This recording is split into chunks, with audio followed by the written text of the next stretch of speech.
What we're going to focus on this time is the electoral end of things and how elections influence congressional members' behavior. So the readings this week that we'll talk about at the end, both Fenno and Mayhew, focus exactly on that. How does the threat or promise of re-election shape what our representatives do? The first thing I want to talk about is how much people just love to hate Congress, because that's going to shape a lot of our discussion on Congress generally. So if you look at Congress's approval rating, it really is abysmal. There are very few times in modern history where it's been anywhere near 50%, and really hovering around 20 most recently. You can see the one spike after 9/11, but that's pretty much par for the course for everything government-related after 9/11, and then a steep fall after. These numbers are from last year. I didn't pull this year's numbers yet. However, these numbers don't tend to change election to election. And in fact, after the last election, they had not changed. At the time this was taken, the president's approval rating, which was President Obama, was 46%. And that's not great. It's not awful, but it's not great. So if that's, kind of middle of the road, you can imagine where 16 might find you. It's pretty unimpressive. And so one of the things that I think it's important to point out is, we hate Congress. And as I've said, that kind of really shines through in these numbers. But what about our individual members of Congress? So if you ask sane people, whether you disapprove or approve of Congress, and then go and ask them whether they approve or disapprove of their individual representative, more people are likely to approve their own representative's job, regardless of anything else. So we go from, around 20 to 46% in 2013. They don't ask this question as often. In fact, they used to ask it a lot, and now we don't get it so much anymore. But most people, it bumps up their approval rating. And if you know your congressional representative's name, just know their name. You are more likely to approve of them. And in fact, if you see this number here, 62, we go back, that same number, 46. So that's almost 20 percentage points difference if you know the name. People like their congressional representatives, but they don't like the institution, or at least how the institution works. So let's talk about why that is. So one of the ways we can look at why people like their members of Congress but don't necessarily like Congress is through the electoral process. Now, the easy answer is to say, well, we don't like what Congress does. But there are studies to show that actually is a kind of mixed bag. It really depends who you ask, when you ask them, and how much information you give them, whether people actually like what Congress does or not. So why don't we look at the difference between our own representatives and the institution? And a good way to do that is through elections. So I'm going to go through a series of factors that influence the way we get the congressional representation we get. And I mean that on both an individual level, like how do we get the representatives and senators we have, but also on a institution-wide basis. How do we get the makeup of Congress that we get?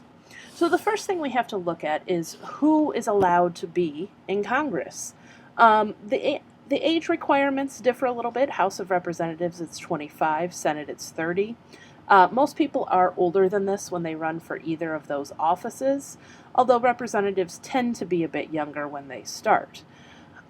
Citizenship length, there is not a requirement that you are a citizen at birth, but instead a length of citizenship, so 7 years for House of Representatives, 9 years for the Senate, and residency. And this is important here.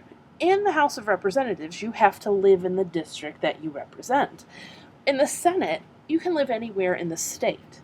And so states like Michigan that have vastly different population centers might pull different people on statewide races than they would pull on a district level race.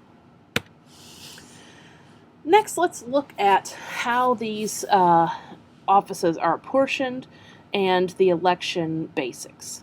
So the House of Representatives, per state, there's a minimum of one. Many states have more than one, including Michigan. But the Senate has a set number of 2 per state. So that influences the size of the district. Now, looking specifically at the House of Representatives, every 2 years the entire House is up for grabs.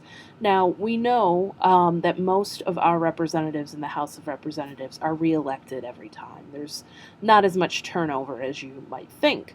And we'll talk about some of the reasons why. But theoretically, every 2 years, the entire thing could start over fresh. So there's 435, as we mentioned last time. There's also 6 non-voting members that are voted in, 5 delegates from various territories, and 1 commissioner from Puerto Rico who serves a 4-year term as opposed to the delegates' 2-year terms. Those are all non-voting members, so there's still 435 votes. Every 10 years, through the process of reapportionment and redistricting, the districts are subject to change. And that means the geographic region that each representative actually represents may change. And we'll talk about how this influences different races for these positions and different positions themselves. The Senate is a little more stable. There's 6-year terms. They're staggered, so the entire body is not up for re-election at any one point in time. It's split into thirds. There's 100 senators. There's no non-voting members. And the change in the area represented never happens. It's always from the states, and unless there's some state change in territory, which is extremely rare this day and age, the actual region that they represent never changes. So factor 3 is voter turnout, and what you can see here is a comparison of voter turnout rates between 2016 and 2018. Now, 2016 was a presidential election year, and as you can see, the national turnout rate was over 50%. 2018 was a midterm year, and the turnout rate was 46.4%. Now, I want to be clear that this turnout rate was exceptionally high in 2018. Historical rates for midterm years are right around 40%, if not lower. So we're looking at an outlier here. Even still, though, what you can see is that more people turn out to vote in a presidential year than turn out to vote in a non-presidential year. And this really does matter. Remember, the elections for House of Representatives happen every 2 years. And so every 2 years, the entire House of Representatives is up for grabs. But the people who turn out in 2018 versus 2016, or just generally in midterms versus presidential years, are very different types of voters. And these voters tend to be more partisan and more likely to support several partisan candidates, not in addition to Congress. And this has an effect on how Congress continues to run. One of those things is that not just is the House of Representatives getting a more partisan vote in off-cycle elections, but the Senate seats that are open in off-cycle elections tend to align with the more partisan sentiments. So the Senate seats that were up for grabs in 2018 tended to be in what are typically thought of as red or conservative states. And that has an effect on how Congress turns out when it is all said and done. When the new Congress is sworn in January of the following year, you're going to see a Congress that more represents those partisan swings in a midterm year. You don't tend to have that more swing voter that sits in the middle and can go either way that you might have in a presidential election. And this impacts how members of Congress feel during different election cycles, who they feel they need to cater to, and how they market themselves, whether it's in a more partisan fashion or in a more neutral or look at this from a myriad of ways. Non-Hispanic whites are more likely to turn out in midterm years than non-Hispanic blacks. Hispanics in general are less likely to turn out, as are other races. And by age, you can see that the older you get, the more likely you're to come out, the more likely that you will come out for a midterm race to vote. And the younger you look, the less likely people are to turn out to vote. That means the people who are doing the electing in midterm years, and remember, that means the entirety of the House and a third of the Senate, those people are predominantly white, predominantly older, and in many cases are predominantly more conservative. And so it's no surprise that in some ways the House of Representatives is dominated by the Republicans in recent years, because the people who turn out to vote look more like Republican voters, generally speaking, than Democratic voters. But this doesn't explain the whole difference. So we need to continue to look. One important factor is incumbency advantage. And incumbency advantage is the advantage that a person gets by already holding the office. An incumbent is someone who already already occupies the office, but in some ways does own it. So there are a variety of reasons why there's an advantage for the incumbent.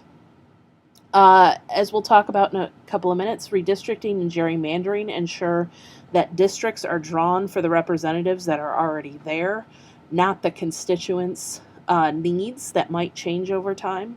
So representatives who are longstanding representatives are likely to ensure that districts are drawn in their favor. Money. Incumbents need less, but actually get more money when it comes to fundraising. And that's because the return on investment is higher. People know that they're going with a proven winner. And also with someone who has probably more power in Washington, D.C. than someone who's a challenger. So it's a safer investment, better return on investment. And in some ways, they're raising money to raise money. It makes it easier down the road, and it helps other candidates nearby in their party. Name recognition.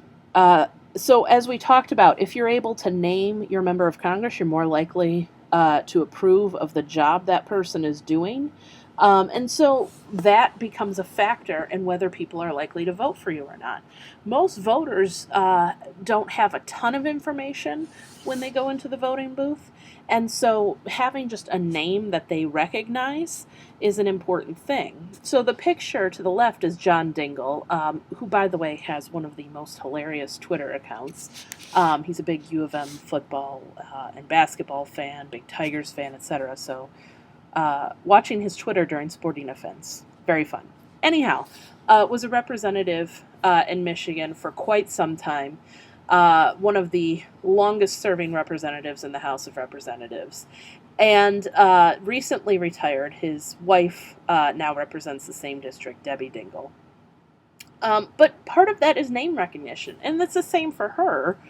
She actually gains some benefits off of name recognition from him. So people who have the name and continue to use it to their advantage have just kind of that built-in advertising advantage. Media coverage. If you are the representative in a district, you are likely to have events in that district, you are likely to attend events in that district, and thereby get free media coverage that a challenger just cannot get. Constituency service. You may have heard, especially older people tend to say, well, I'll call my congressional representative about that, I'll call my member of Congress, etc. So things like Social Security checks, passports, that type of thing. People will call their congressional representative, even if it's the right office or not. Many times it's not. And they'll point them in the right direction, and sometimes they'll help them out with the problem. That constituency service only reaches a small number of people, but certain political science studies have shown that even though it's a small number, it's enough to explain incumbency advantage in small and tight races. Running for Congress by running against Congress. Now, even though John Dingell and now John Conyers and many others have been in the House of Representatives for a long time, when they run ads to get reelected, 9 times out of 10, those ads reference the idea that they can be trusted, Congress can't, and so send them to Congress to clean it up. In other words, I'm running for Congress to go clean up Washington. And that's not just challengers that say that. That's incumbents that say it every single time. People who've been there for decades will say the same thing. So they run for Congress by running against it, by essentially putting down the body that they're running for. This is especially true for representatives, but it's also true for senators. Spending in district. Representatives and senators are able to secure projects for their districts and states in larger appropriations bills, and as long as they properly advertise that, they can claim that some benefit to their constituents for that. And finally, responsiveness to electorate and district. At the end of the day, representatives are actually responsive to the people that they are elected by. The problem that we tend to see is that not everybody agrees, and so we have representatives who are beholden to their constituents in various areas that have very different notions about what the right way to do things is. If we look just at the connection between the representatives and the electorate, most of the time the successful ones are actually fairly responsive to the electorate. So, if incumbency can't explain everything, although it's a big factor, the opposite of that is open seat races. When an incumbent retires or dies, or someone just decides not to run for whatever reason, that opens up the possibility in many cases that there is what's called an open seat. And a true open seat is one where either the Republican or the Democrat has an equal chance of winning, or at least a legitimate, significant chance of winning. So there is a race to the race. There is a race to announce who is going to be the candidate for each party. And sometimes this might reveal the fact that it's not truly open. If it's a House of Representatives district, what does the district look like? What does the electorate look like? Have they ever elected, if it's someone vacating the seat as a Republican, have they ever elected a Democrat in that district before? Or is that just going to go to the next person who's a Republican? Also, the year of the opening. Remember, I told you a couple of factors ago that their voter turnout in off years or midterm years is lower than presidential years. So if this is a midterm year and not a presidential year, do we expect a Republican or a Democrat to be able to win? And spending in open seat races just soars. It's kind of a little bit out of control. In 2014, we had an open Senate seat when Carl Levin retired in Michigan. The Republican candidate, who is on the right there, Terry Lynn Land, former Secretary of State of Michigan, spent over $11 million, really close to $12 million on the race. Gary Peters, who won the race, spent $9.5 million. So all said and done, about $20 million was spent. Actually, a little bit over $20 million was spent on this one Senate race. In fact, that is about $2 for every person in the state of Michigan, because there is just under 10 million people in the state of Michigan. To be exact, it's $2.17 per constituent. So we can see that when there is a chance at an open seat, this spending is kind of out of control. $20 million for a Senate seat. But spending does not necessarily lead to a win. The person who spent the most in this election did not win.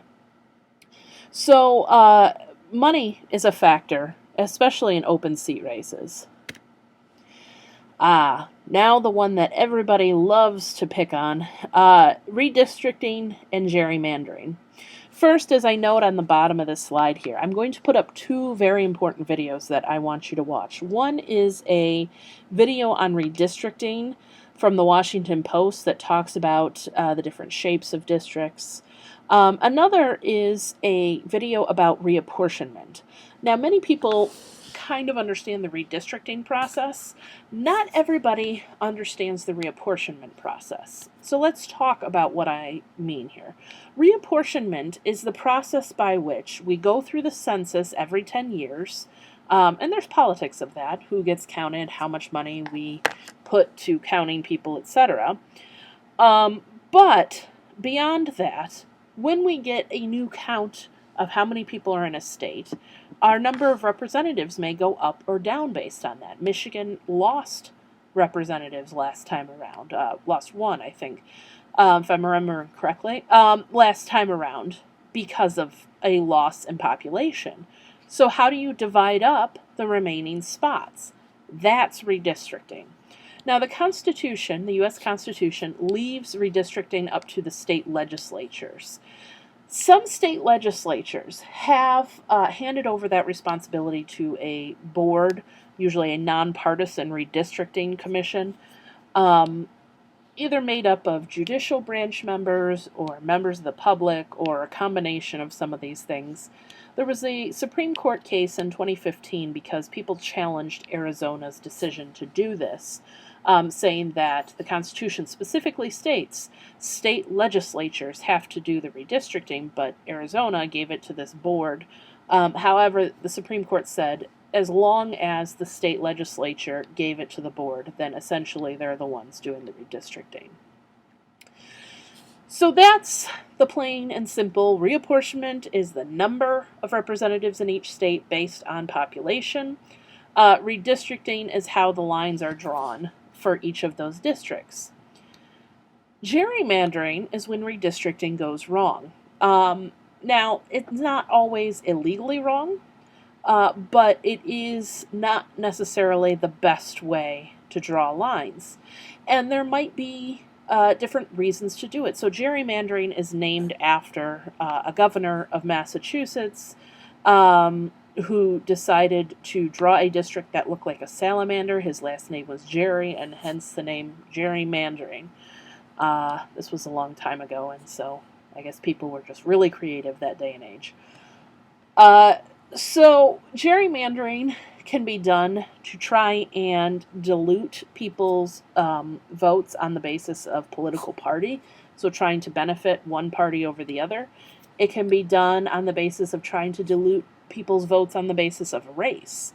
Now, on the basis of race, that has been roundly decided to be unlawful under the Voting Rights Act. However, on the basis of political party, there is some question left open to that. And there are a few cases, one in Wisconsin that has gone up to the district court and will be headed to the circuit court level, federal courts, and actually one forthcoming in Michigan about political gerrymandering and whether it is unconstitutional and or a violation of the Voting Rights Act. So make sure to watch the videos that I posted.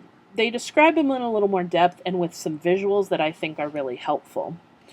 But here's some visuals. This comes from the Washington Post wonk blog, and you can see on the left that if you have 50 people, where 60% of them are blue, well, let's just say Democrat, because that's clearly what they're talking about here, and 40% are red, you can divide them up in different ways to get different numbers of representatives. 5 districts, right? You're given 5 districts, 50 people. The first is perfect representation. You draw the lines that that are straight, narrow, looks, somewhat right. And you get the balance of representation based on ideology that you would expect from the percentages of people involved. The other way is to kind of cut across people where it is more compact but ideologically unfair, um, or you can argue ideologically neutral. In some ways, that ideological neutrality really leads to one party winning over another because they're going to dominate every single one of those districts. Another way is really how our districts work, which is neither compact nor fair. So you can have a situation where you end up having more red districts despite the fact that you have less red people uh, involved in this population. And in fact, many of our states look like number three. In fact, number three looks a lot more fairly drawn than many of our states. So, the common response to people's claims that gerrymandering is ruining the world uh, is that, gerrymandering only explains part of what's going on in society, and that is absolutely true. The American public is more polarized politically than ever before. And you can look over a 20-year span and see how the median Democrat and the median Republican move away ideologically on a spectrum over time. So that in 1994 and even in 2004, people who were the middle of the road in both of their parties were fairly close to one another, and there is a lot of overlap. However, when you get to 2014, if you look at that chart, you see that the medians move away. That means that there are more people on the extremes pulling those views away, and less people in the middle pushing the views together. And so it's hard to say that because our political parties, seem really divided right now, that this isn't something we kind of have brought on ourselves. We are much more polarized in a way. But Congress has certainly gotten more polarized over time. What you're looking at here is a graph, actually two graphs, that measure polarization ideologically in Congress over time. On the left is 1951. You see a lot of crossover, a lot of blue crossing over into red territory, people having mixed ideologies, a solid middle, right, of both parties. In 2011, you see a lot of split. And you see very few people crossing over. In fact, the only people really crossing over are blue people and not red people. And that suggests that the parties are really polarized, that they don't share a lot of ideological beliefs. And in fact, that the parties are cohesive in their own internal ideologies, but that they don't have a lot of crossover. So when we look at the fact that the population is polarized, it's not surprising that Congress is polarized as well. So to go back to our original question, why do people hate Congress? Well, one of the answers they give is that there's just so much gridlock and it's so polarized. Well, the American public can be partially to blame for that because we are more polarized as well. And that is due in part to the fact that we have geographically sorted ourselves. So what you're looking at here are two graphs that are done geographically. The first in 1960, the second in 2016. These are county level graphs. The darker the blue, the more polarized that county is, meaning the more lopsided it is. If you look at 1960, most counties are a light form of blue at most, and usually more in the white. That there is little polarization in most counties, that there is a more balanced political ideology. In 2016, that can't simply be said. There are many counties that are highly polarized, that are likely to never vote in a swing fashion. So that means that geographically, people have kind of sorted themselves, right? That we know there are some districts that Republicans are never going to win or Democrats are never going to win, and that isn't because of the representatives. That's because of the electorate in those districts. So not only are we more polarized, but we have also sorted ourselves geographically based on this polarization. So all in all, it's not surprising that we find Congress to be a little bit stuck, a little bit polarized, a little bit gridlocked, because it is. But whether you can blame the representatives themselves or not depends on the specific question being asked. So let's take a broader look on Congress, and especially electorally.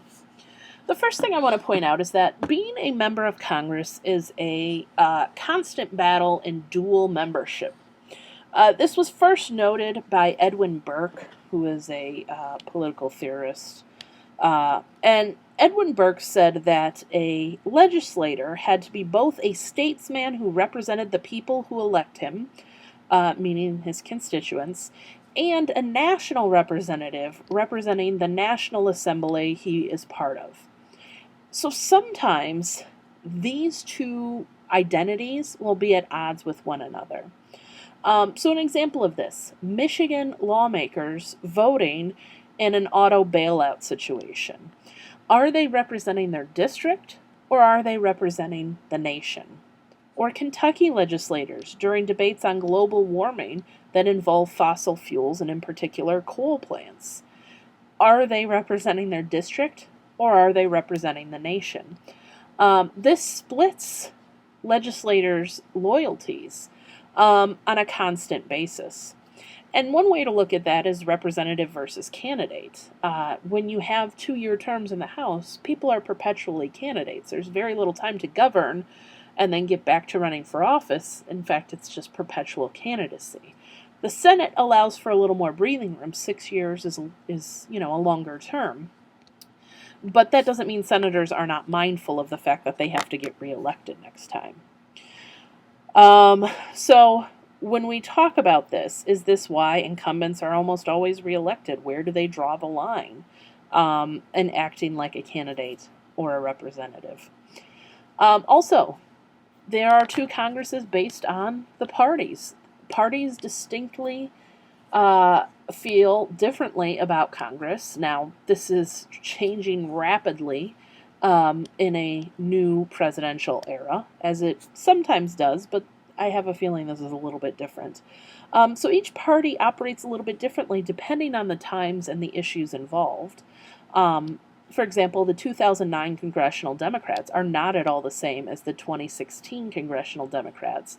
And you could argue that the 2016 Congressional Democrats, even though they might be the very same people, are not the same as the 2017 Congressional Democrats. Times change, issues change, and therefore the way that the parties operate change. Now, one other dichotomy that I think people rely heavily on when they criticize Congress is the fact that members of Congress are elite in many ways. This isn't necessarily a good or bad thing. It's just that they are typically wealthier, more educated, better connected, and more policy-oriented than the people they can meet from their districts. So if that's the case, they travel in different circles, they don't necessarily have the same personal concerns, and that separates them a bit from their constituents and actually makes them more like the people that they are elected to serve alongside. Richard Fenno, wrote about the idea that congressional representatives have to develop a home style and a hill style. This is another one of those dichotomies, right? The home style being a constituent-focused style that leads to re-election, because they are mindful that regardless of their technical job on the Hill, they have to get re-elected to continue to do that. But eventually, they have to develop a style that will allow them to gain power in Congress. And this is their Hill style. So Fenno, in the section that you have, this is part of a much longer work, talks about how members of Congress can tend to their home while they are on the Hill. And that most people, when they're first elected to Congress, spend their first couple of terms being primarily concerned with getting reelected. This is specifically about representatives, right? Because senators have a longer lifespan in their first term, and so they have more room to maneuver. But members of the House of Representatives need to be concerned about the fact that in 2 years they need to get reelected. And the reason he points this out is because there are often times where your home style and your hill style will come into conflict. If you are concerned with gaining power within Congress itself, then you're going to spend more time in DC and be more concerned about national affairs. If you're more concerned about your constituents, you're going to spend more time in your home district. So Fenno is really talking about the difference in how you allocate time depending on where you are in the career. And so this signals, right, where you are in your career and how much power you have within the halls of Congress. Most people who get leadership roles are there because they know they're in safe districts or at least in a safe position in the next election. Their fellow members of Congress aren't going to elect them to leadership positions if they feel like they might be gone in 2 years.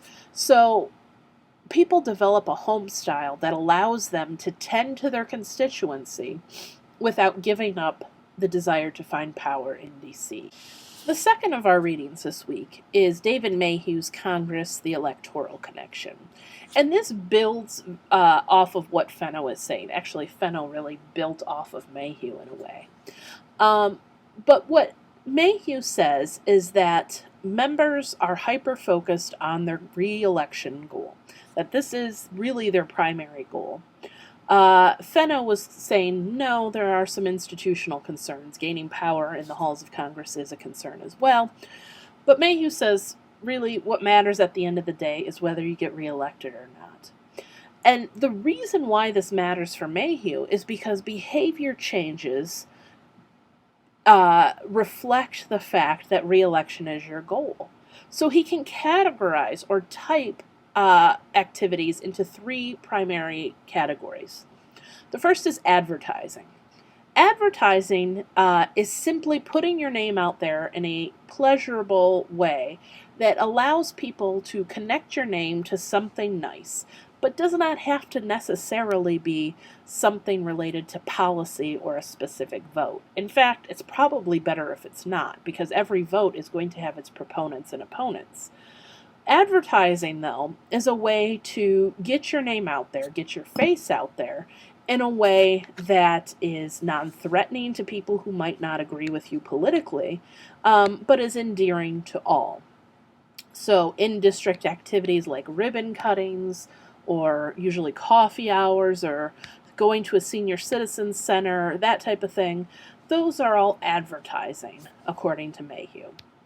The next is credit claiming. In a big package bill that distributes money, claiming credit for getting your district some money out of that bill. That's credit claiming.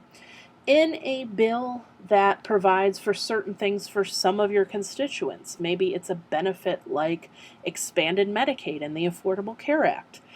You have to be able, though, to connect your activities to that in some way. Now, you can do that with a mere vote, but it's better if you have a hand in shaping it or ushering it through Congress. Finally, the third activity is position taking. Position taking does not necessarily mean that you will succeed in something, but merely that you have taken a position, one way or another, on a topic. This might be through a vote, but it might be through floor speeches that aren't even about any pending legislation, but members get certain time every day to make floor speeches. It might be through your newsletter. It might be through coffee hours or speeches in district. It might just, this day and age, be through your social media channels. So position taking is a way to show your constituents that you care about them by showing them that you are taking positions on issues that matter to them. Now, necessarily you're going to alienate some that don't agree with you, but if you are actually adhering to what your constituency sent you to Washington to do, guess what? You should be golden. So Mayhew points to everything being electoral, whereas Fenno points to the idea that members of Congress, after they have secured re-election, may actually look to gain power within the confines of Congress itself. So what does this all mean, right? What is all of this in the grand scheme of things? Well, ultimately, what this means is that we cannot talk about Congress without talking about re-election or elections generally. Why? One, because constituents shape what Congress looks like. We may not like what Congress looks like, but in fact, that might be, at least in part, due to the fact that we cannot agree on policies ourselves. So that's one thing. Two, another important factor to take out of this is that many of these structures, whether they be districts and redistricting or gerrymandering, or the terms of office, or when people's re-elections happen, those structural factors influence how people vote or whether they vote at all, and therefore might influence whether we like Congress or the output Congress is giving us. Ultimately, we need to look at the activities that our congressional representatives do as part of their re-election bid as much as part of what they do as members of Congress, but also as our representatives, because those, while they're two distinct things, are connected, and there's a lot of overlap in activities.